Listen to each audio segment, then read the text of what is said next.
Hello and welcome to today's Cybersecurity Power Hour.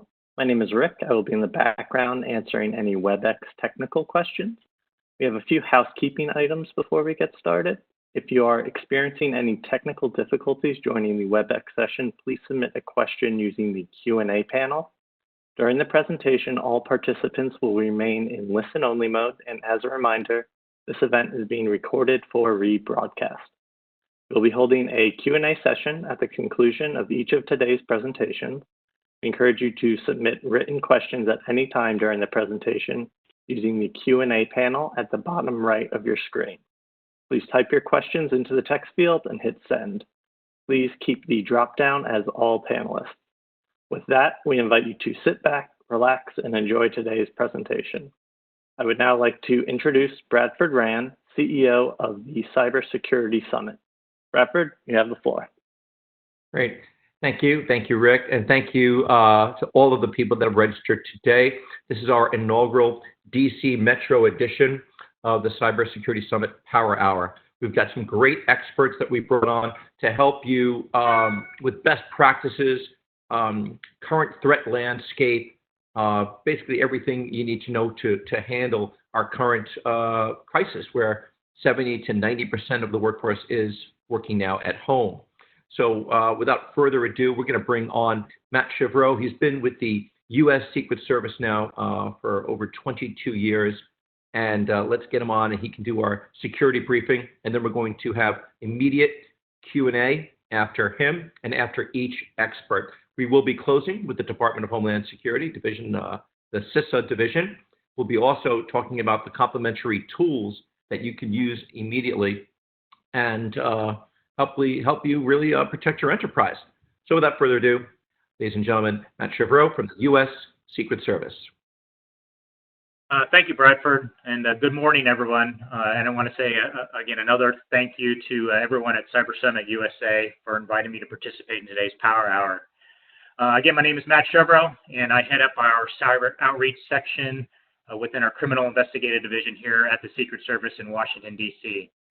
As Bradford mentioned, I'm in my 22nd year as a special agent with the service, with most of that time having been spent investigating some sort of cyber crime.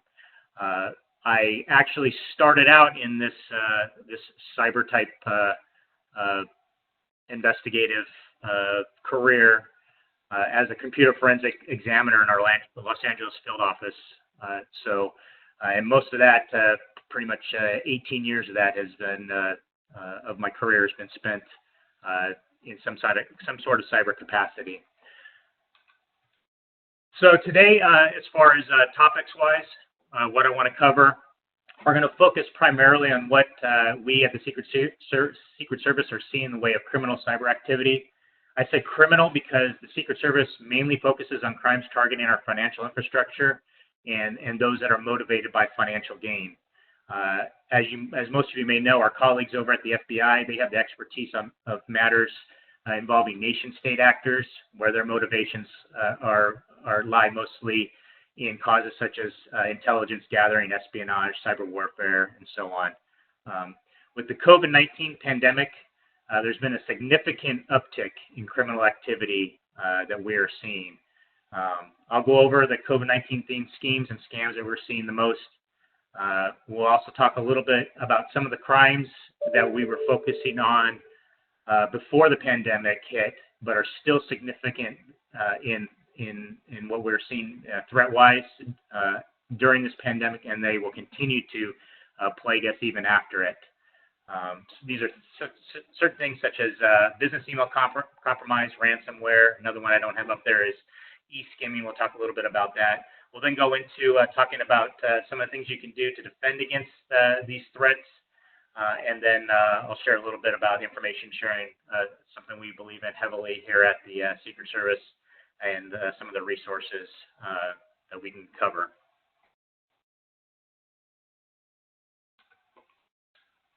So one of the things that I can start out by saying is that a lot of the TTPs, the tactics, the techniques, the procedures that we're seeing are nothing new.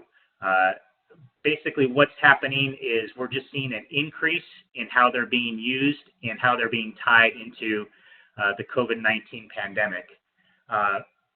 As, as most of you know, criminals keep up with the current state of affairs that are going on. They use the information that is widely available to everybody to turn it into criminal schemes to exploit you. They read the same security journals, they monitor the same websites, they read the vulnerability reports, everything that our security professionals use to try and protect themselves. The bad guys are out there reading and using those things to exploit you and take advantage of you. When COVID-19 hit us and hit us hard, and we started doing all the social distancing and everybody starting to telework, it basically opened a Pandora's box. I've even read articles where they refer to it as the perfect storm for a criminal. They're using this pandemic to exploit and target unsuspecting victims. They're preying on people's anxiety. They're preying on their uncertainty, the circumstances that the pandemic is presenting us, such as social distancing, more and more people online, remote working, and the need for more folks to use resources such as online shopping. On top of that, when you dangle a $2 million carrot in front of their eyes in the form of the CARES Act, they are going to use every resource that they have available to try and steal every penny of that they can. And what complicates it more than anything else is that the CARES Act had multiple pots of money for different programs that the bad guys are targeting. We're also seeing an increase in e-skimming. Again, this was going on before COVID-19 overtook the world and our nation. And again, this is e-skimming is the stealing of credit card and financial information, personal information. When people are shopping on online websites, with more and more people online, we've seen a more than significant. It is increased exponentially in terms of the amount of organizations and retailers that are getting exploited from this. Social engineering isn't something.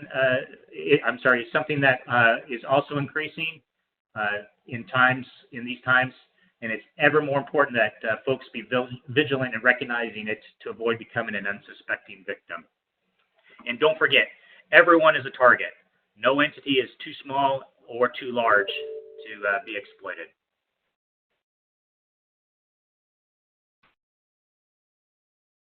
So in terms of what we're seeing on the different types of fraud, phishing is still very prevalent. Cyber criminals are exploiting COVID-19 through wide distribution of mass emails posing as legitimate medical businesses or health organizations. They send out emails purporting to be medical or health organizations. A lot of times they will include attachments or web links that they want you to click on. They're using urgency and anxiety to try and force you to click on this in the hopes of that you'll either download malware or click on a site that takes you someplace where they're going to ask you for more information about yourself. Usually it's personal or financial information to try and steal your email credential. Your login credentials for your different financial accounts or your email accounts. Anything they can do to try and exploit you. Now, as a sideline of this, we're seeing it again, something we've seen before, but in this age of cell phones, we're seeing it a lot more. And it's something called smishing. It's basically SMS texting or phishing through the use of SMS texting. They're using various pretexts to try and get your attention. They're focusing on things such as personal protective equipment, get your free masks, get your free COVID-19 testing kits at home. A lot of the stuff is not, it's not even available. We were seeing SMS text solicitations for in-home test kits before they were even doing widespread testing out throughout the United States by legitimate sources. You're seeing things before the CARES Act stimulus act was even passed. We were seeing texts that were telling people to click on the links within the text so they could find out how they could receive their money quicker that was supposed to be sent to them. Charity scams, This is a perfect time for people to prey upon generous folks that are willing to help, that have the means to help.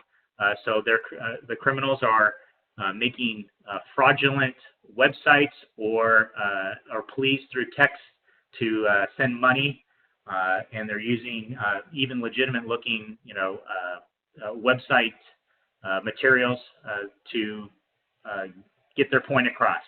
Another thing, kind of related to the PPE, personal protective equipment text, is non-delivery. We were seeing this a little bit before, but it's ramped up significantly. This is where they advertise for a great deal on personal protective equipment or some other item that you need to protect yourself from COVID-19 or something else to help you with, and then you go through the whole ordering process, and the stuff never arrives. So non-delivery is picking up significantly as well. One of the things that we are just now starting to see quite a bit is unemployment compensation fraud. If you didn't know, there was $104 billion of the CARES Act was set aside to help out states with unemployment benefits. We're just now starting to see a big ramp up in cases where criminal organizations are applying for unemployment benefits in the names of people and having the funds transferred overseas. This is a big problem in the West African area of the world. A lot of those, what we used to call them 419 schemes, it's just another form of that, where they're applying for unemployment benefits on behalf of American citizens. SBA loan fraud, Small Business Administration. There was $300 billion allotted for small business loans. Again, we are seeing lots of criminal activity with folks applying for SBA loans under the pretexts of unsuspecting businesses that are getting victimized as far as that. One of the latest things that we're starting to talk about a lot is money mule schemes. And if you don't know what money mule scams are, it's basically a form of money laundering. Criminals use the coronavirus pandemic to solicit folks to move money around on their behalf, and they're not telling them. I mean, they're using the pretexts that similar to the 419 scams that I alluded to before.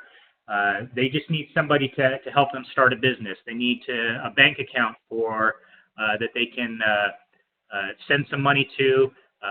They want to use your bank account, drop some money in there, and then they tell you to send all but maybe 10% of it back to them through wire fraud, wire the money back to them. This is a perfect ploy right now, because we do have a lot of folks that have either been furloughed from their jobs, or they've been laid off completely. There's a lot of folks out of work, so this is a perfect tactic by the criminals to try and solicit unsuspecting folks to help them launder their money.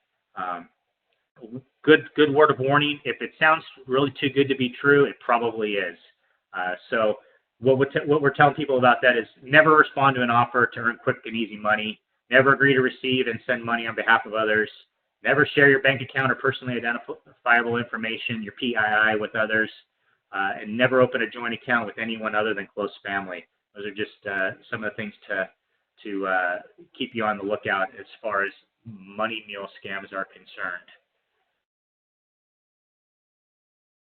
So we are still seeing business email compromise, or email account compromise is kind of the personal version of that. It's something that we were seeing beforehand, and we're even seeing it now in terms of COVID-19 related. How they're getting in, those are some of the ways right there on the screen: phishing, spear phishing attacks, malicious software. They're using this COVID-19 themed pandemic to try and push their agenda about getting into your systems. They're using COVID-19 related phishing emails to try and infect your computers. Again, clicking on a link or opening an attachment can trigger the malware download into your or get into your system to be able to steal your login credentials. And then they're using the urgency and the fact that folks can't. It's a lot harder to communicate. So many people are working from home these days that trying to verify things becomes harder and harder. So they're using ploys to try and push their agendas much more quickly.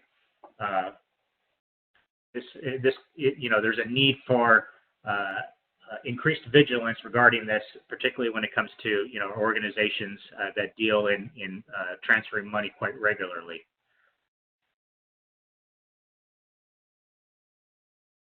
So we're also seeing ransomware is not going away. It is something that, again, they're using the ploy of COVID-19 to get folks to, again, click on things that they're not supposed to. Through the same kind of infection vectors, phishing, spear phishing, malicious attachments, bad links. We're also starting to see an uptick in what we call extortionware. So typically ransomware is just, it's the infection that locks your computer up, doesn't allow you to access your files until you pay a ransom, usually in the form of some kind of virtual currency like Bitcoin. Well, with extortionware, they're actually locking your computer up, but they're also exfiltrating information out, usually in the form of pictures or something else that can be embarrassing to you or damaging. Again, a lot of times it's pictures, and they hold that information over your head until the ransom is paid, or they say they're going to expose whatever it is to folks close to you. If they're able to get in there and get your pictures or your financial documents or anything else that could be embarrassing to you or hurtful to you, they can certainly go in there and get your contacts and then send this kind of stuff out. So they're using tactics that help cover their tracks so that it bypasses a lot of your security features to get the information out without you knowing it. But in the end, it still ends up being a ransomware type scenario where you're not going to get back to normal until you pay them money for it to go away. And a lot of times it doesn't actually go away. So what can we do? There's a lot of things. I'm not going to go into too much about this, but some of the things you need to think about is use caution with email attachments or any kind of attachments or any kind of links. And beware of social engineering. Think before you click is a good thing to keep in the back of your mind. Remember that government agencies and legitimate businesses will never solicit a request to verify your personal or financial information over text or via an email link. They will almost always tell you to log directly into the account that you have set up with whatever organization is or agency and conduct all your business through there. That's the only way that you can be sure that you're being authenticated into the correct system. And again, this also goes along with using trusted sources to get your information from. Get it from legitimate government websites for current fact-based information about COVID-19. Don't rely on what somebody is telling you over a text or in the pretext of an email. If you suspect something isn't right, go to a website, a legitimate government website, for the most up-to-date information. Don't ever reveal your personal or financial information in an email, and don't respond to an email or text solicitations for this information. And this goes for the smishing texts and everything. If you see something in the text that says, click here to stop this, all you're doing at that point is letting the bad guy know that your number is good, and they could use it in the future for some other pretext to try and exploit you. Buyer user beware. Trust your instincts. It's something that we continually try to tell folks every time we have the opportunity. So we all know the saying, computers don't make errors, people do. And I hate to say it, but that's true. Humans are definitely the weak link in the chain when it comes to cybersecurity. But it doesn't have to be that way. However, it takes continuous effort from the employee and resources from the employer or the organization to better protect both of them. At the Secret Service, we try to educate organizations as well as respond when they need us. When it comes to the employee, we advocate for continuous training on all threat environments for all employees, regardless of where their role is. If they log into a system within your organization, they need to be made aware of what threats are out there. They need continuous training on what to do about email attachments, particularly those that they receive from folks they don't recognize. They need to understand how social engineering attacks work, how subtle they can be, all the way up to how forceful they can be, and you need to tell them what they can do if they suspect that. There needs to be open lines of communication with management and with the IT section. A lot of organizations, they have internal systems set up to go ahead and let IT or their security operations center know if they suspect something. The easier you can make it for them to report, the more likely you're going to get them to report it. And then something that we highly advocate is test your employees. Evaluate them on how they are doing their own operational security. Test them through phishing emails, generated internally, and see what happens. And let them know if they fail or not.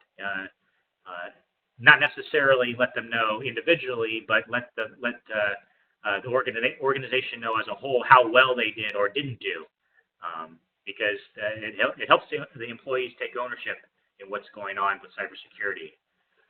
Also, when we go back to talking about business email compromise, have proper protocols in place for anybody dealing with financial transactions. Particularly in the environment we're in right now with COVID-19, voice confirmations are at the utmost importance. 2 or 3 of them if necessary, just to make sure that before you transfer money, it is going out for legitimate purposes. Again, cultivate the ownership of security with the employees is something by letting them know what's going on. You can offer a reward system to them for letting them know, letting the IT department know of threats or if they suspect something, and then educate them about pausing before they just arbitrarily click on anything that comes across in their email. Then we need to talk a little bit about what the organization can do, the infrastructure that's set up within an agency and organization. Again, Bradford alluded to it when we first started out, that more and more people are having to work remotely, and a lot of them are having to connect via VPNs to try and secure things. The organization needs to make sure that the employees are updating the VPN software and they're continually doing the upgrades. This is something that needs to be monitored by the organization. The organization needs to either provide the employee with a secure device or make sure that whatever device that the employee is using is secured and updated. Edge devices. We need that's one of the biggest threats that we're seeing out there is folks are getting rather criminals are getting into organizations through employees' own devices. So you need to educate and help the employee secure their remote work environment. Don't forget about your third-party vendors, or anybody that has access into your system that isn't a direct employee. What protocols do you have in place to ensure that they are following the guidelines about updating and upgrading their software and their devices accordingly? Two-factor or multi-factor authentication is still one of the best ways that folks can keep themselves secured. Complex password requirements. There's a big push now.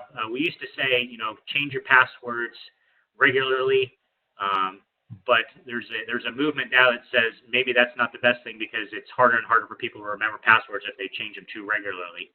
So there's a big push now for complex passwords that you don't have to change as frequently, and there's plenty of information out there about how to create a complex password.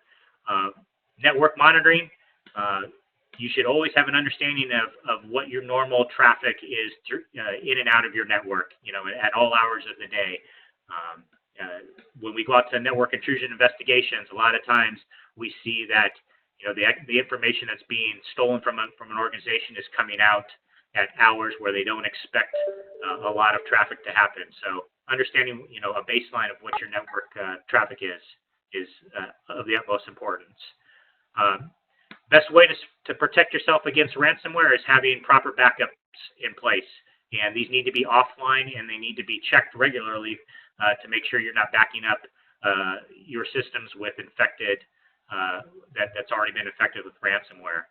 Why would you want to reinstall information back onto a system that's affected with ransomware when there's the ransomware variant is on the backup as well? Don't forget to plug the vulnerability within the backup itself.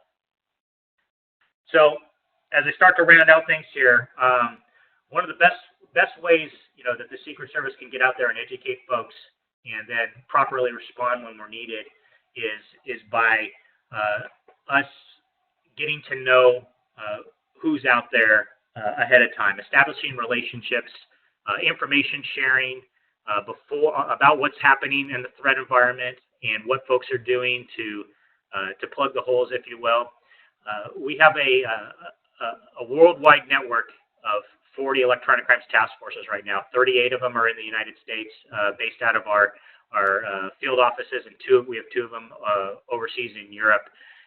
What they are is it's a trusted partnership between law enforcement, the private sector, and academia. Currently, we have over 4,000 private sector partners. In fact, that number is probably closer to 5,000 now. So these are non-governmental organizations, private sector organizations.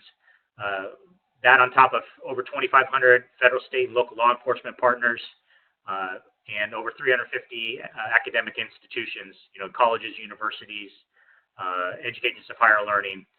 We, a lot of times we rely heavily on them to figure out a lot of the solutions for getting around some of the vulnerabilities. And what we highlight a lot is it helps when we know the victims ahead of time. It makes it a lot easier to go in there and work with them once they do have some kind of a security incident, something needs to be investigated. When we have these electronic crimes task forces, a lot of times they don't, it's not just happening. The victims don't just reside in one particular district, they're worldwide. And so it helps these, what we call them ECTFs, help us coordinate the investigations. It allows us to share information more widely. If you're a private organization or local law enforcement or academia, we push out all of our information all the threat information, anything that anybody can use to protect themselves. We push them out through our electronic crimes task forces. It's also a great way to draw on everybody's technical expertise. Nobody can be a master of everything, so we rely heavily on each other to educate, and then training. It's another way that we can help train organizations, help train our local law enforcement partners, and help train our private sector organizations to better protect themselves.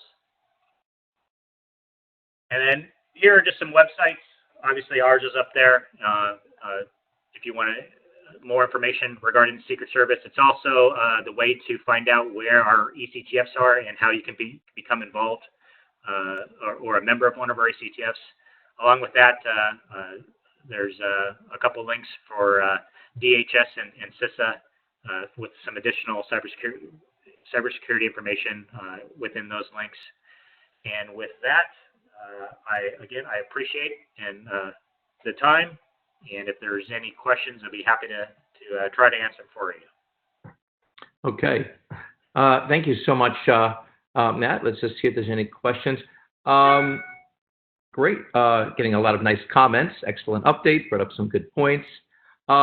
When is the best time to call the Secret Service? Is it more for wire transfer fraud? When do they pick up the phone or shoot you an email?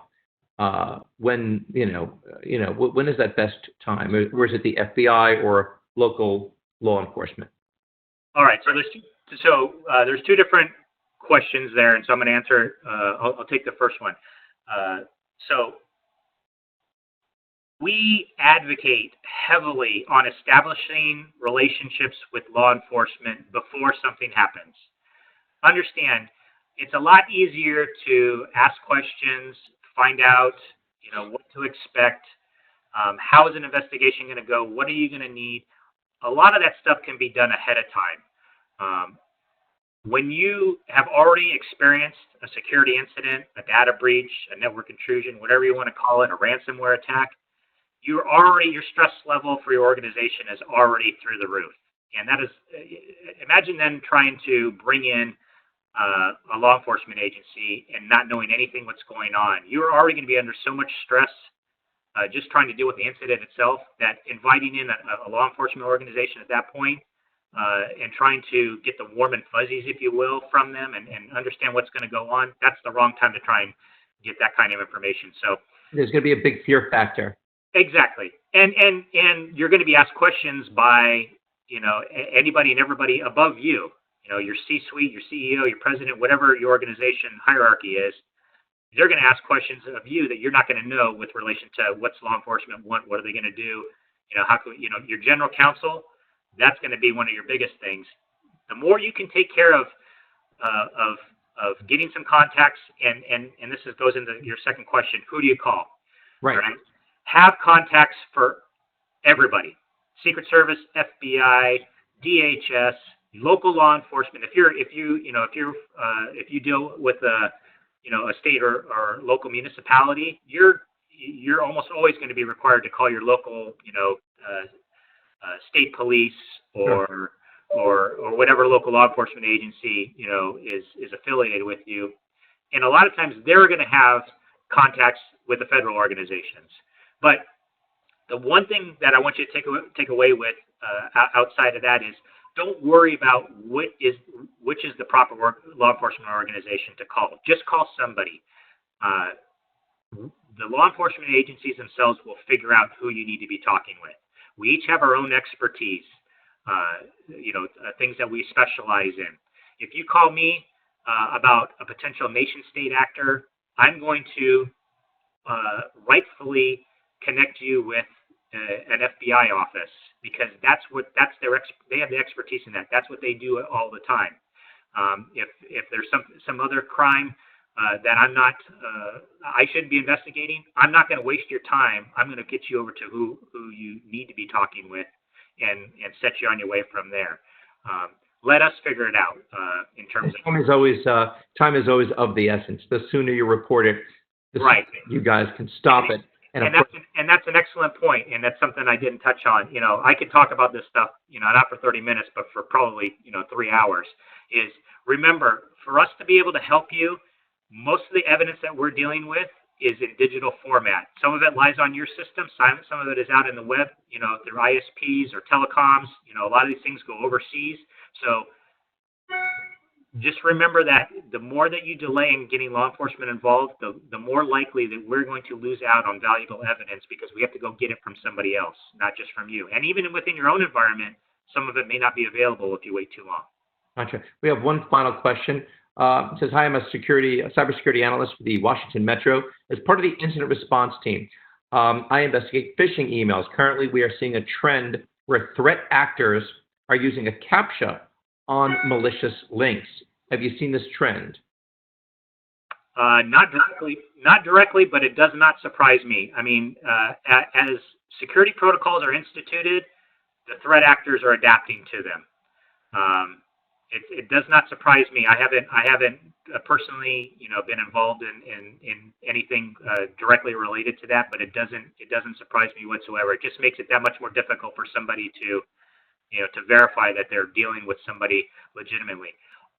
One of the things that I hate to say it, but I find very little good information comes via text. Anything that's trying to help you via text is buyer beware. User beware. Trust nobody, zero trust. It's You could use that in a lot of different ways, but obviously cyber, it's number one. And thank you so much for your time, Matt, and thank you for your service to our country as well, especially over 22 years. Again, thank you. Appreciate the opportunity to participate today.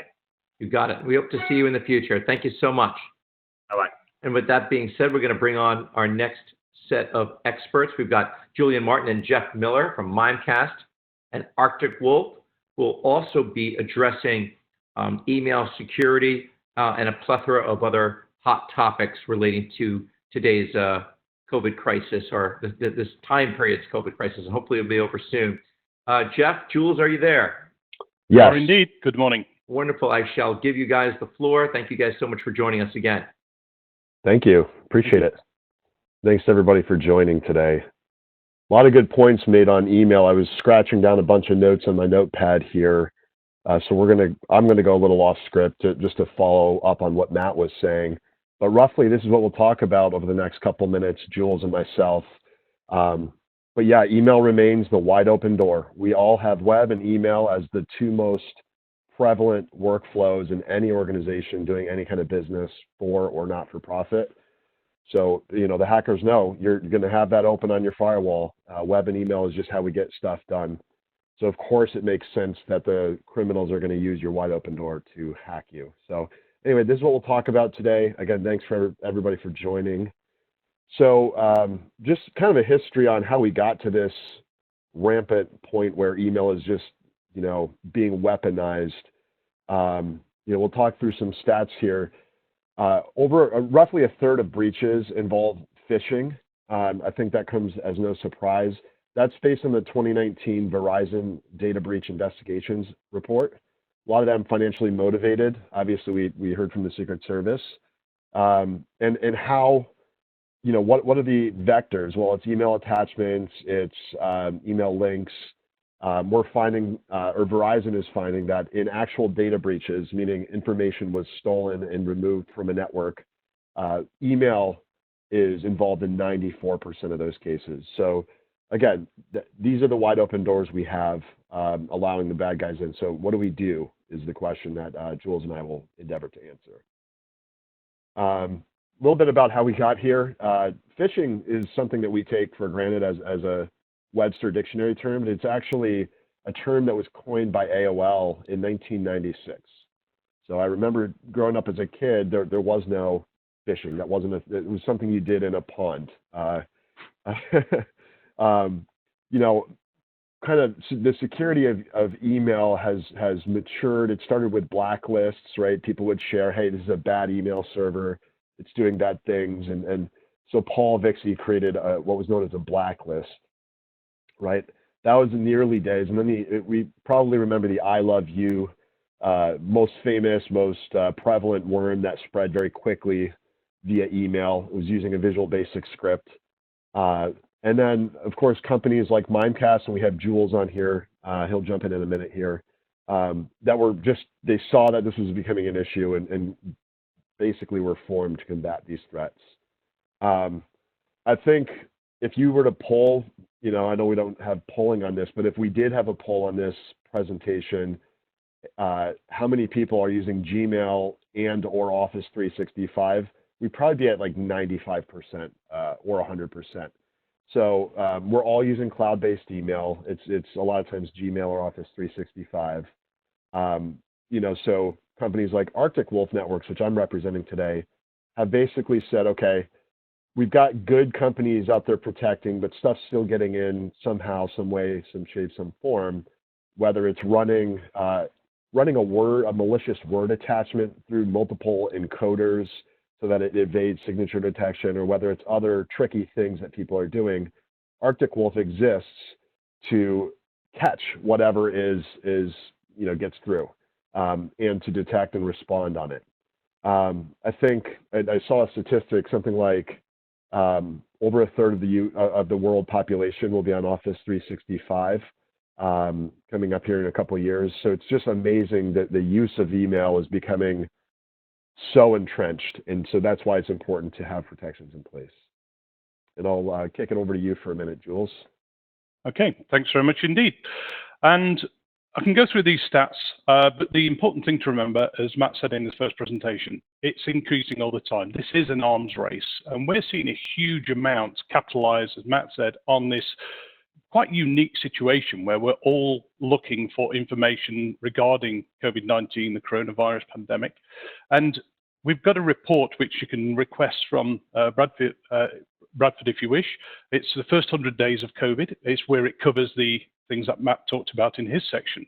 We've seen a rise of a third in impersonation attempts, in malware attempts, in spam and opportunistic attempts. But also, more worryingly, from a URL perspective, we've seen a 56% of bad URLs coming through. We're blocking those clicks coming through to those bad URL sites. It's both web and email, which is actually the issue we're dealing with. Now, if you look at from a digital reality perspective, we've got this dependency, this interdependency in regulation to meet, and there's something wrong with the slide build here, but then you combine that human error that Matt talked about. They're not doing it maliciously in most cases. It's literally somebody trying to fish what they've actually, the daily things they use, but also you think about the malicious acts that still happen today. And then a technology failure. What happens if all those things come together? And there's, say, the dependency and interdependency on our suppliers and things like Office 365 and Gmail, and you have a technology failure. We're all working from home. How do you continue to cope and continue to work in these strange times? Combine that further with a job shortage. There's just under 3 million open heads in cybersecurity, and that's a large problem which we've all got to try and address. But if we then look at the complexity side, as well as that skills gap, in a recent survey we did, the average was around 75 different solutions which you're either using or have to secure within your organization. And those who responded confessed, if you like, to perhaps only having a 50% configuration within that. And that leaves them with one particular issue. They're not confident in handling anything beyond a simple cyber incident. Now, we don't have hours to wait here. You sometimes have milliseconds to actually respond when people do request fraud. As Matt said, always check by voice, confirm it, validate it a number of times to make sure before you send that out. People are exploiting the situation we're in. Now, to explain what we do, we protect you against those particular threats coming through. We look at it in a new way, which is we term as email 3.0. And the reason for this is it's looking at the established perimeter where you do need your secure email gateway. You will all have that in place. Look at those targeted threat protections, those things that Matt referenced coming through, those impersonation, the malware. Think about data loss. Think about the DLP policies you've got, because people are after your IP, especially within those trades at the moment which are frantically working, like the pharmaceutical industry, trying to come up with new ways of combating what the thing we're all going through. But also think about the inside the perimeter. Again, Matt made a perfect reference to this. You've got to think about awareness training. Make sure people they understand what things are coming through. This is an arms race. Things do change. They won't stop at one type. They'll try different methods of getting through social media, through SMS, through email, through web, etc. But then look about your brands out there on the net, both your brands you own, as in the websites you own. Think about DMARC registration for that, for validation when you're communicating there. Think about getting your DMARC record up to date. But also think about the websites you don't own. And this is where a domain protection, we handle all these zone 1, 2, and 3 for you. We will look then and we'll search for domains pretending to be yours. We've actually got a man in the middle type attack where they've taken your login page, especially online banking, retailers, etc., and perhaps mimicking your environment, try and trick users into giving their data. And then you need to interconnect this. And this is the area I'm going to focus on in a second. And we use partners like Arctic Wolf here to actually deeper, faster response and maximize that security benefit as well. So what we do, in essence, is we do email security, data protection, web, awareness, training, and threat intel. Now, from all of those services that we do, we serve them through APIs. And you'll see why that's really important in a second. Because the services we don't work with, we don't have within our portfolio, we interact with through APIs. Now, that could be endpoint security to protect the PC. It could be a SIM and a SAW within a SOC. It could be a firewall, simply protecting your environment. That's what Mimecast does. And our aim within this is to create that strong security architecture where we can share data between these devices, We can gather the intelligence to help you locate quicker in the vulnerabilities and automate them when necessary through integrations like SIM and source. So to give you an idea, when information is flowing through from the internet and it's interacting with your email environment, which, as Jeff said, vast majorities now are all using online cloud-based versions, we can do all the things within there, from a continuity should things go wrong, from a DMARC, a brand, an email, web security, etc. But the important thing here is the green line going around, because within your SOC environment, if you see something at the gateway, why wouldn't you immediately notify your firewall? Why wouldn't you immediately notify your endpoint to block it at the PC, especially when we're all working remotely? We're all getting that sort of remote working fatigue, if you like.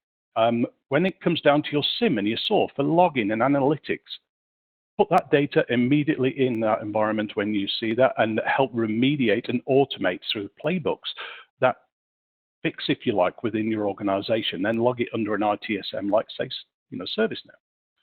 Now, when it comes to explaining how this works, if we've got Sally here working in the middle, and she's happily working away from home, an attacker, the threat actor on the left, would actually try to get in through a number of ways.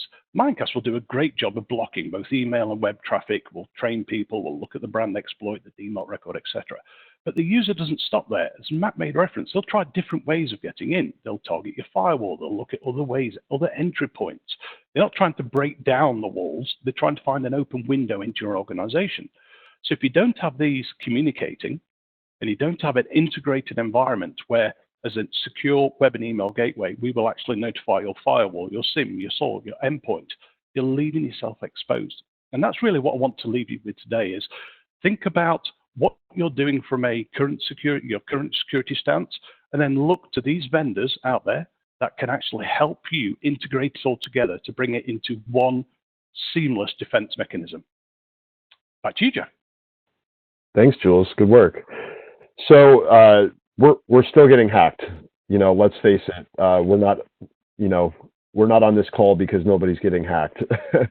So what to do about it is what I want to kind of go through here. Just to kind of show you a bad decision and how we would see a bad decision from a security operations perspective at Arctic Wolf. This is on the left, what appears to be an email from DocuSign, which is pretty benign looking, and we're all used to seeing the blue with the review document. On the right is a web page that shows, oh, wow, single sign-on. They're going to make it very easy for me to go ahead and review this document. I'll just click and provide my Google single sign-on. I'm already signed into Google, so it'll just be a click of a button. But that's a bad decision. So that's actually a malicious domain made to look like a single sign-on landing page. So unsuspecting users that aren't hovering over links or aren't paying attention are going to click things like this. That's why Mimecast exists. That's why Arctic Wolf exists. Matt did a good job talking about the need for email security. So Arctic Wolf, we're a security operations center, and we provide security operations services for companies large and small. We provide essentially the threat hunting, the analysis, the digging into it, the batting down false alarms and alerts to make sense of all the noise and only notify customers when there's a serious problem going on versus traditional SIM solutions, which are just there to justify their existence by doing alert, alert, alert all day long, and then you get alert fatigue. So we would see something like this, a bad domain. It's basically, okay, now we have a security analyst that needs to get involved and determine, is this something that I need to raise to the level of a ticket, or maybe I just put it in the web portal and maybe notify the customer that we saw this, but it's not serious. So as soon as we see something that doesn't look quite right, we perform an immediate investigation on it.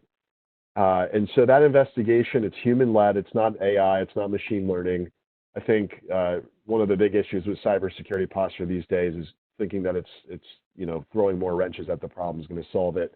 We really think humans need to be involved. So that's where we do the threat hunting. What you see here is we'll essentially look at traffic before and after a shady event. And when we see something like that and we do a traffic analysis, we can see, okay, there was a bad domain lookup, there was an HTTP GET, and then the traffic flow before and after it indicates that there was a post. A post is just somebody basically giving up their credentials. So in this case, somebody just gave up their Google credentials. We see it. We're going to call immediately to the customer and say, you need to change your credentials. They're exposed. They've been given away. So that's a red flag, big time critical issue. So we have 30-minute SLAs on that. I think the big problem out there, according to Ponemon and Verizon, is the mean time to identify, or MTTI, that somebody's in your environment is over 200 days.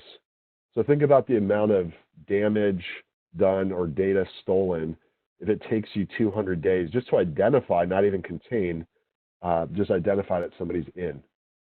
So with our 30-minute SLA, we are able to catch and see that there's an active phishing or a successful phishing attempt, that credentials were given up. So we make that immediate outbound phone call. It's a human that makes the call to another human. It's not just a piece of software or another blinky light doing it. It's human interaction, and we think that's important. And Gartner thinks it's important too. And when we talk about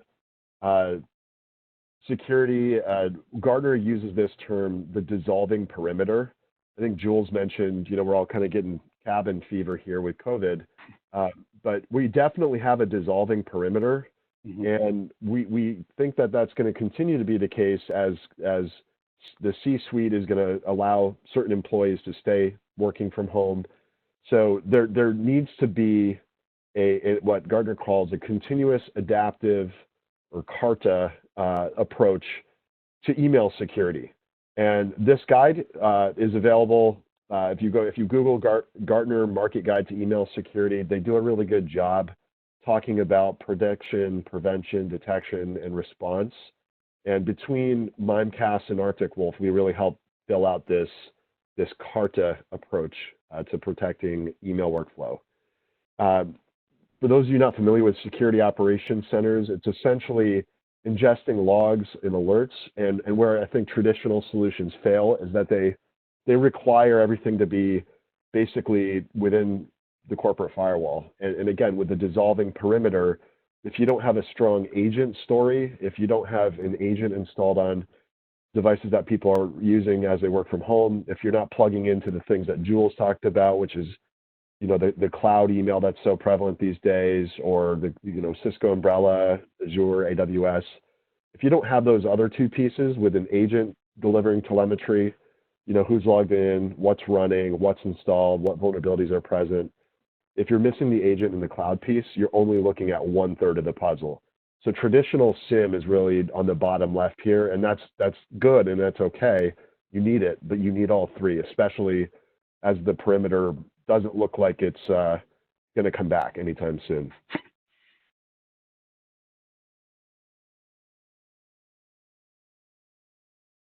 That's what I've got. Nice one, Jeff. Okay, we've got some questions that are coming in. Can you guys hear me okay? Yep. Okay, here's one. Should we be focusing on zero trust architecture because the traditional network border perimeter has largely dissolved and has shifted to wherever a user is located? You guys kind of touched upon that. I'll take that. Go on there. Yeah, maybe we'll both take it. I know more mature organizations that I've worked with in the past, everything had to go, basically approved applications were whitelisted and everything else was inherently not trusted. So we are seeing that. It's a good point. The more mature organizations are able to do it. Smaller organizations may not necessarily be able to, hence the need for people babysitting, right, and having a security operation center in place. Jules, I'll let you weigh in also. Yeah, I think that's one of the reasons why we frame it as email 3.0, because years ago, I've been with Mimecast for over 12 years now, and in the beginning, we were talking about how we secured the Exchange server, and it was the perimeter we were talking about there. Now it's actually, you need to look inside because there are other means of getting to the user. It could be a social engineering attack. It could be as simple as a USB drive I found in the car park, and I'll put it into my PC. Still happens. And then you look at outside of that and where people are living this world online, especially in today's environment. It's a great point that particular person made there. So thanks for that. Yeah, it is well beyond the perimeter now. It is actually looking at this endpoint. It's looking at the PCs we're all using to join this conference this morning, this summit, and it's securing those. And that's why I made the point of, if you see something at the gateway where all your traffic flows through, notify your firewall, notify your endpoint, protect those users in the data flow. And the first thing, of course, that stunned me is that I already did a DocuSign this morning. I was like, is that a real DocuSign? First thing I was like, wow. And of course, they bring that up. And it looked like a DocuSign. It smelled like a DocuSign. I think it was. Yeah, they're getting very clever. It's a constant arms race. Yeah, of course. Here's another one that just came in. One thing I noticed is that most orgs do not use DMARC security for emails. What are your thoughts on this? If I can go first, Jeff. Yep. Please use DMARC.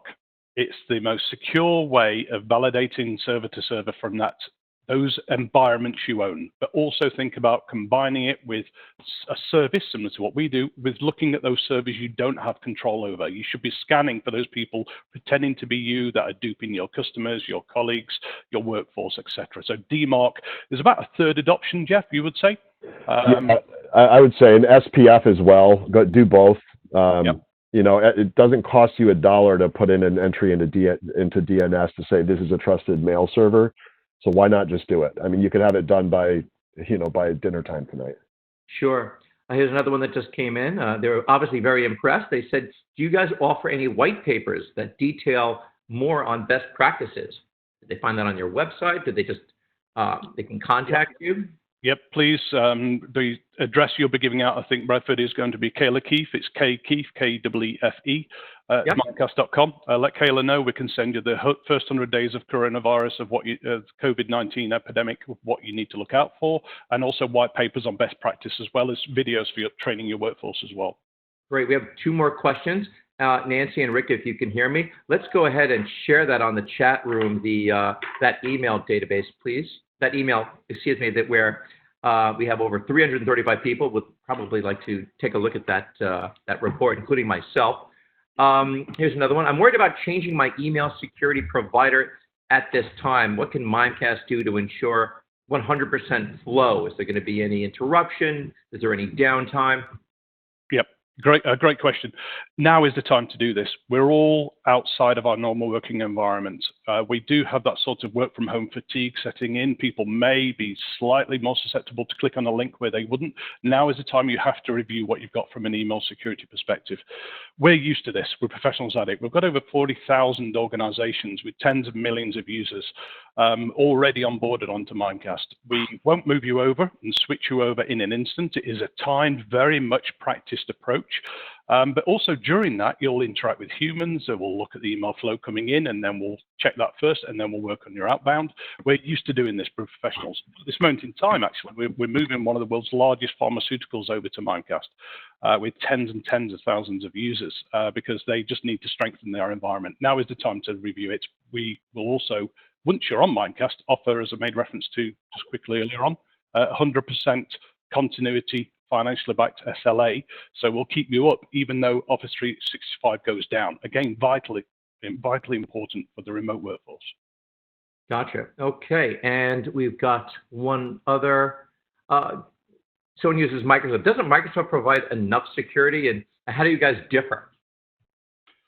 Multi-layered is the approach. If people are on Office 365 and you're still receiving spam and phishing attacks and everything else, then you should be looking at other parties to actually put on top. About half of our base at Mimecast is on Office 365. The rest are on on-premise Exchange and Gmail. So we're very much used to layering that in.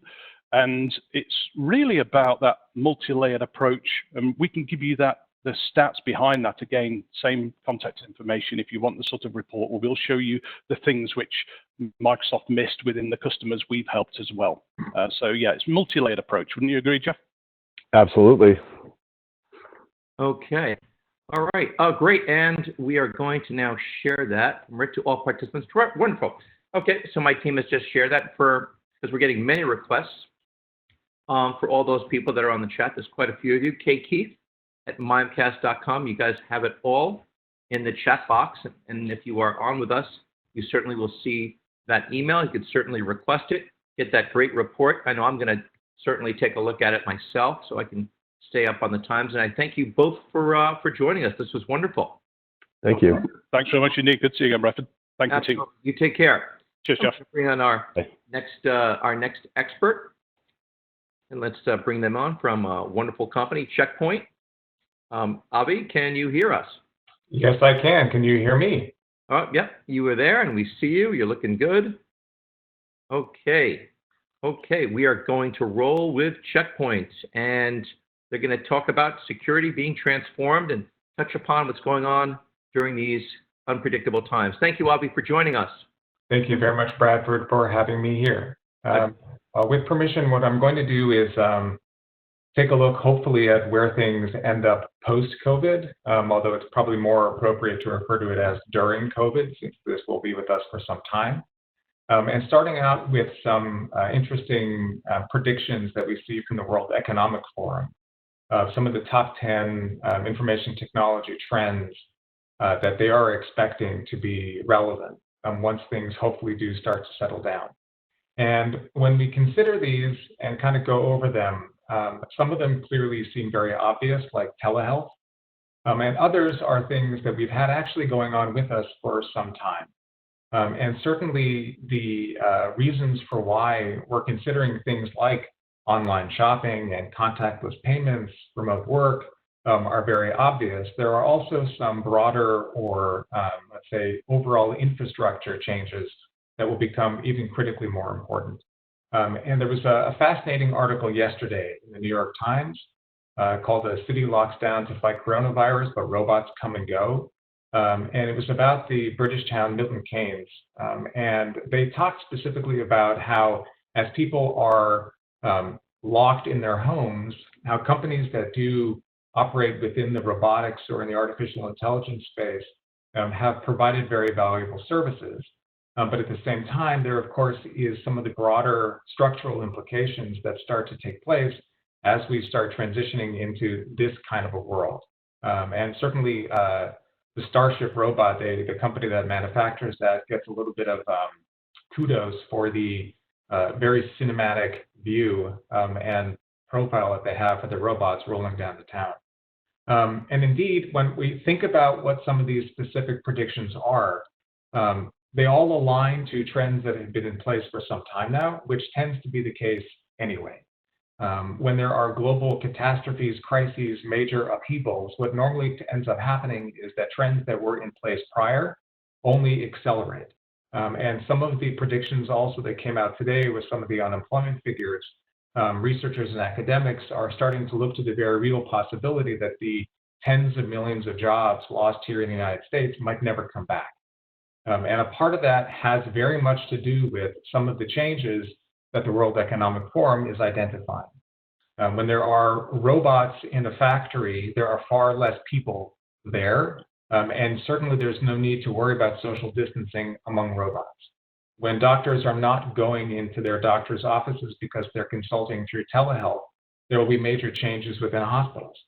As companies maintain remote work amongst at least half of their workforces in the foreseeable future, there will be a follow-on effect, a cascade, if you will, certainly within the Manhattan area, which is not so far away from where I live, in terms of all the restaurants and the retail outlets and transportation and everything that supports people when they work in a major city or in getting to that city.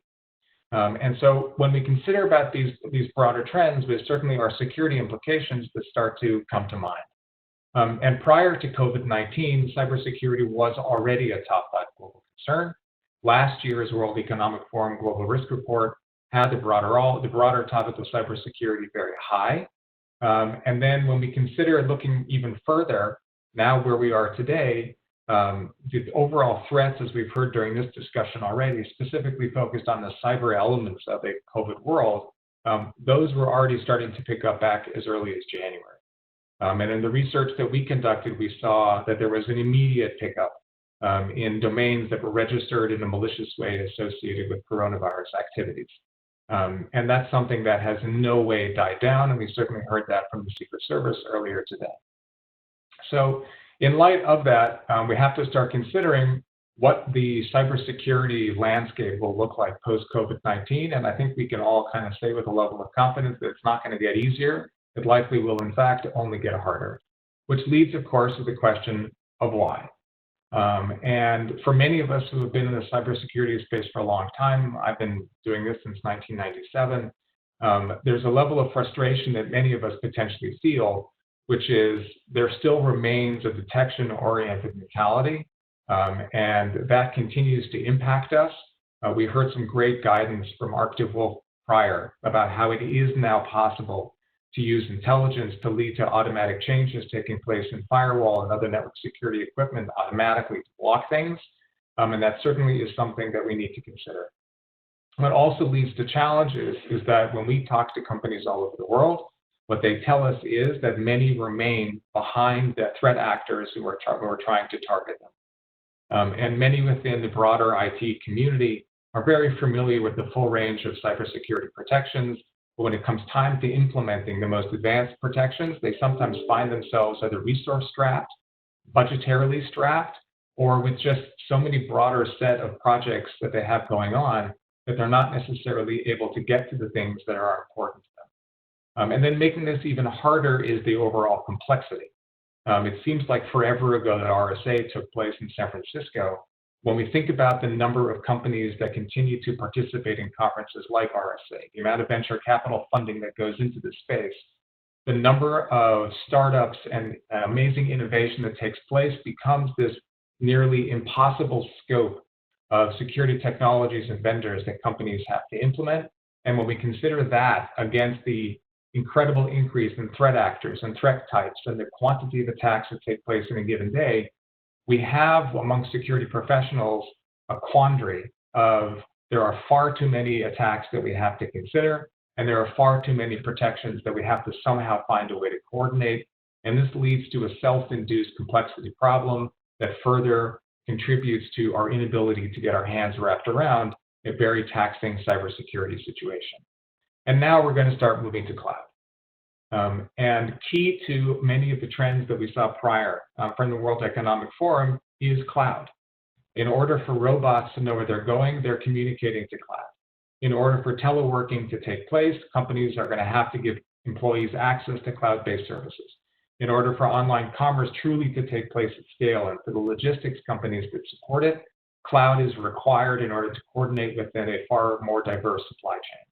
All of these elements require cloud, and companies very rapidly are looking at their COVID-19 response and seeing that they could have done things better by leveraging cloud. Unfortunately, the move to cloud means that many of the underlying technologies are no longer within the responsibility or the ownership of the companies that provide services to customers and to employees. Because much of this moves into a shared responsibility model, which is great in some ways, but it also means that people that no longer have control or that are relying on others then find themselves with a level of trust of those other companies, and that's something that's nice to consider, but isn't necessarily always very easy to implement. So when we look at all of this, it kind of puts us in the situation of where do we start? How do we start putting in place the types of concepts that we need in order to plan for our during COVID and our post-COVID phase when we are, all of us together, going to be rushing to the cloud as fast as possible? And when we on the Checkpoint side start first to kind of think this stuff through, the first step we always take is understanding that security is a far broader spectrum of activities and intelligence and capability and threats than just focusing on one specific issue. And that means absolutely focusing on the known and the unknown, but it also means looking for ways actively to incorporate zero trust across as many systems as possible, while at the same time making it possible as well to ensure the compliance and also the underlying security of relationships between systems. Because that move to cloud is all about the interrelationship of technologies, some of which we have zero control over. The next thing also to consider is crises always lead to tremendous opportunity, and certainly within the corporate American environment, we've had way too many customers who have told us that COVID-19, with all the pain that is taking place, has also presented a number of opportunities to get the things done that they wanted to do for a very long time. Projects that have been put on hold for years, suddenly they're able to complete for whatever reason. And then also budgets have been made available nearly instantaneously by companies that are surviving, if not even thriving, during this remarkably challenging period. And they're able to, again, get things done faster. And so from the security side, there's a boldness that we likely have to take if we haven't done so already. And that it means implementing the protections that we've always wanted to implement, looking for opportunities to consolidate, and then switching on as much prevention as possible. And ideally, by making these steps, we're able to get a head start on the changes that we all know we're going to have to take anyway. But then we also have to consider of how do we apply these concepts when we move to cloud. And this really does become a process that many of us are going to be going through if we're not already there already. And the way that we go through this dialogue with our customers is around ultimately coming back to business logic. There's a need to analyze certain elements of business, what can be transitioned, what can't. Maturity assessments have to take place to see if there are already elements of the business that can be moved because some of the basic blocking and tackling has already been completed. We have to look if there are some systems that rather than refreshing, we should just immediately convert to cloud, or are there some that we simply can't take there at all. And when we move into the DevOps-like process of continuous integration and continuous development, we need as well to start implementing security controls into that process from the beginning. DevSecOps is an emerging trend within our space today, and it's something that we as an organization and we as a broader industry are taking a much more focused look into. A question came up earlier around zero trust, and when all of these elements come together, and I'll show a slide a little bit later that kind of highlights what this looks like, zero trust and that ability to look at the most atomic, the smallest potential area of risk and align protections to that absolute smallest level is key, considering the vast scope and scale of technologies and resources that are involved in the transformation process. And last but not least, the ability to manage all of this in a coherent way that sees, understands, and is able to capture event data across clouds, multiple clouds especially, is critically important. So this transformation process begins with, most importantly, an understanding of what the implications are. We absolutely need to understand that infrastructures are going to change. The roles of CISOs and the types of technologies that they have to have at their disposal for protection, also, those are all going to change. The scope and the size of control points and certain technologies that we're implementing are going to become much smaller, and the scale, the number of these technologies that we have to manage are going to increase exponentially. And as we consider ultimately all of these specific components, we also need to see where we can leverage cloud as much as possible, then apply the protections where they're needed. When we envision what this change looks like, the first step most of our customer community is taking, and this was relevant pre-COVID-19, is absolutely relevant during, and will only be more relevant post, is the first step ultimately tends to be lift and shift, unless there are companies that have the luck of being born in the cloud. And the lift and shift component has two elements that in many ways are the tried and true elements of IT anyway. And that's making sure that private cloud is as fast and as stable and as low latent as what public cloud promises. And then when public cloud does become a possibility, that it is relevant to have a single architecture that can be used in both. So that's sort of that lift and shift method, and that's what many of our customers are doing. Once that step is complete, it then becomes possible to understand, again, unless companies are born in the cloud anyway, that some of the concepts that live in public cloud can also be used on the private cloud side. And this is where the DevSecOps component really starts to have relevance. When things move to not just hypervisor, but deeper into Docker container, suddenly the relationship at an API level becomes very relevant, and an understanding of the stack of all the various technologies and how things interface with one another opens up the possibility to implement zero trust at a far more finite level than possible. And then taking that to the next level, we also get to enter a level of experimentation, which has proven especially relevant within the COVID world.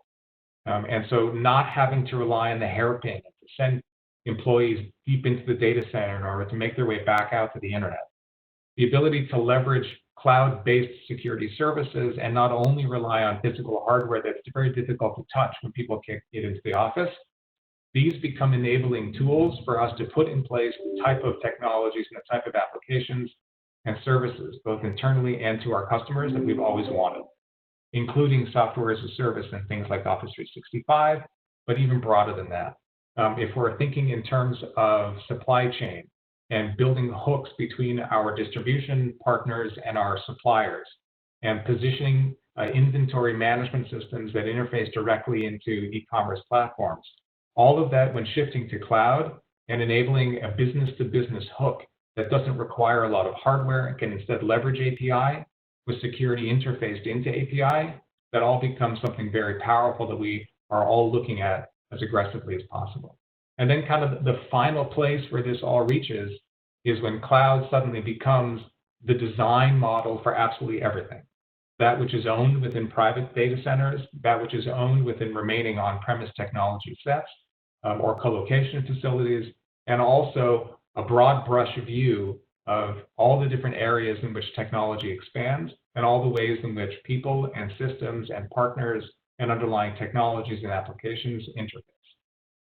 And so then when we consider what that view is going to look like, we start to get truly that understanding of the underlying security of that transformed infrastructure. And that's really where we start to then take the security view as deep down into code as possible. And Kubernetes has a great set of 4 basic guidelines where they take a look at a quick analysis process. Do you know who your cloud provider is? Can you trust them? Do you understand what type of overall security posture you have within the cluster of the elements that build up the Docker and container space? Is there a level of vulnerability understanding around the container and the applications that live within that container?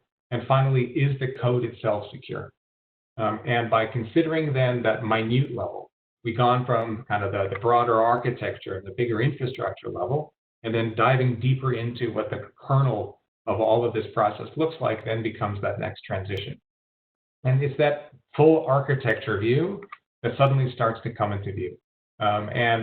This is an eye chart. It's absolutely intended to be an eye chart because it puts in a single location what ultimately we start to see when we envision our services, any company's services, moving into a place like Azure.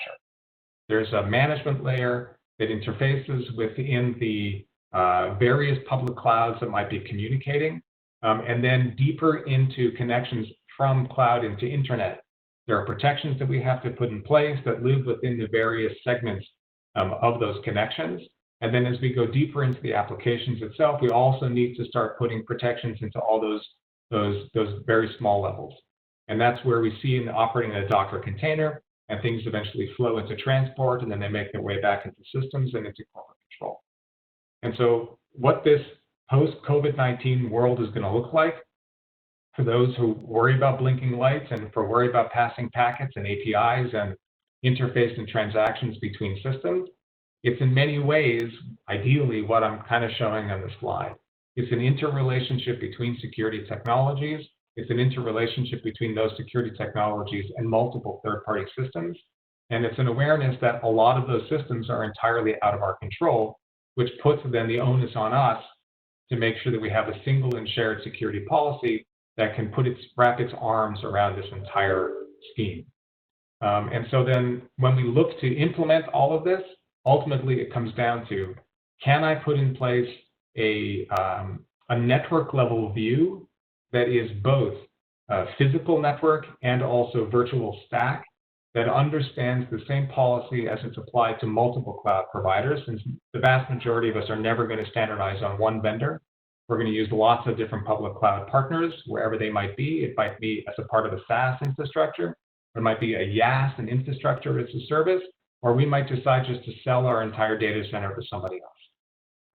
On top of that, we need to understand whether or not we have a full view of the compliance of the systems that we're putting in place, and if we have configuration done correctly, so that when users find their way interfacing with applications and jumping from the external zone into the DMZ and into what lives in the middleware space, and finally deep into code and into database, that the interrelationship between all these different systems is understood and the controls are wrapped around all of them. And then as our developers publish those systems up into these spaces, that security is fully integrated into the CI/CD flow.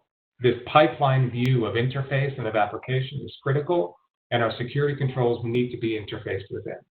And then finally, we reach our level of visibility.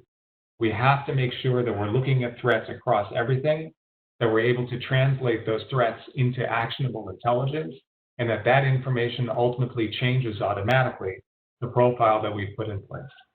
So that's the presentation I was hoping to share. We're in COVID. We're going to be in this space for quite some time. Eventually, things will get better. And when that happens, if we haven't already put in place our paths towards digital transformation, then we're going to find ourselves in a far bigger world of hurt. So ideally speaking, we're able to understand that the threat landscape is transforming at a far faster pace than we've ever experienced. And this is one of those great opportunities in time for us to truly take some bold steps and to put in place the protections that we've always wanted to begin with. Thank you very much. Okay, thank you, Avi, for joining us. Let's see, we're getting a lot of requests for the copy of your slides. So obviously you did a great job. So I'm going to go ahead right now and I'm going to copy a link and send it out to all of the attendees because they don't want to wait 2 days, Avi. They want it now, right? So I want it all and I want it now. Exactly. So I just shot to all the attendees, over 300 executives that are still online with us, which is wonderful. And I just sent all of you a copy of the slides of the PDF. We're also getting requests here for follow-up, and I'm going to go ahead and shoot that address out. We have an email address as well. I just got another question here that just came in. What is, it's a common question, and so many, I don't want to call it Zoom bombs, but for lack of a better word, there's a lot of bombing of different virtual platforms here. With the, is there what do you do to cover that, or what is your recommendation, your professional recommendation, with regards to virtual meetings? Sure. So some of those are configuration related. At the most basic level, it's always important to make sure that you use a password in any type of a virtual meeting. Another option that Zoom, for example, and many others now have in place is the integration of single sign-on into video conferencing. And in that kind of an opportunity, then it's possible to simplify the entire process and also harden the ways in which people identify themselves into online video conferencing services. And then another thing to consider is that a lot of data make their way up into video conferencing. And so there, it's always important to consider DLP. And if people are uploading presentations, if they're uploading sensitive information, that they're encrypting those files prior to sending them out. And they can also look to integrate intrusion prevention and sort of basics of security, since Zoom clients or other third-party video conferencing clients, they're just software. Sometimes they have vulnerabilities, and client-to-server protections and other types of intrusion prevention technologies and signatures help also identify those. So sort of some basic security guidelines always work. As a matter of fact, Zoom just came out with 5.0, which I highly recommend everyone to go ahead and do that. I really like the user friendliness of this. We happen to be on a Cisco WebEx, which is considered one of the most secure, which came down from the CISO of the United States Secret Service. They basically said Cisco WebEx or nothing, so they don't want to take any chances. So that is a great question, and obviously Cisco is a cybersecurity company as well.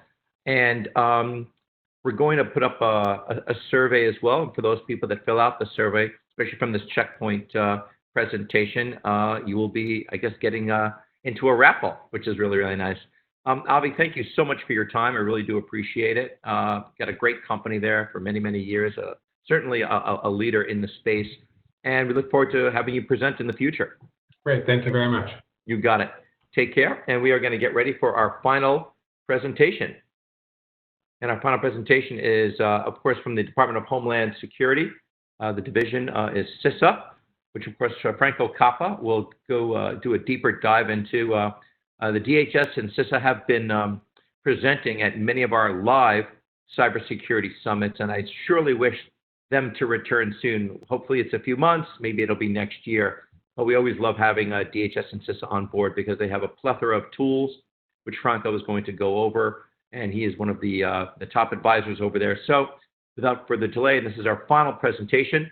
Ladies and gentlemen, Franco, take it away. Well, thank you very much, Brad. I appreciate it.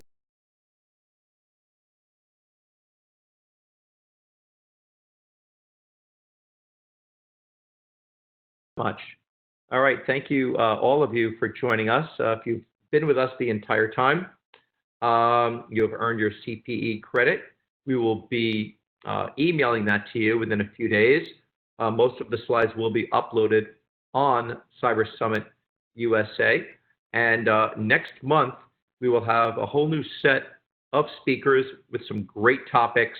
In the chat box, of course, if you would like to see certain topics covered, we've gotten a lot of requests right now on ransomware. That might be the theme for next month. But if you've got something that you'd like us to talk about, we could bring in some experts for that.